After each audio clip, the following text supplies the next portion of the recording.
Happy Friday, everybody. John out here on Ralph's Run today, and of course it is a little bit chilly out here, but you know what? It is never too cold to be out here on the slopes as long as you dress appropriately. So grab a few extra layers, maybe put on that neck warmer today, keep any exposed skin covered, and you'll be all set because the sun is out and the snow is sweet. Last night, our park crew was hard at work getting the bottom portion of the park ready for tomorrow's Tech 9 Open Rail Jam. That'll be happening tomorrow afternoon. If you're participating, good luck.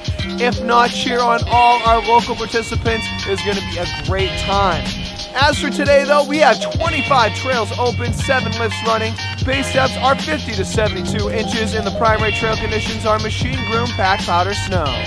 Vacation week may be quickly coming to a close, but we still have a ton of events and activities planned right through the weekend, including today with the return of the New England Aquarium and Science on the Slopes. They'll be educating you today about how aquatic life survives in the cold winter months. Then tomorrow, of course, is the Rail Jam, and then Kiss 108 will also be here with their winter games. They'll have tons of contests, fun games, giveaways, so be sure to check that out. That's going to be it for me today, guys. Of course, I hope you all have a fantastic weekend. Get on out here, get in some runs before our vacation is over. It is going to be a great time. As always, thanks for tuning in, and I'll be seeing you on the slopes.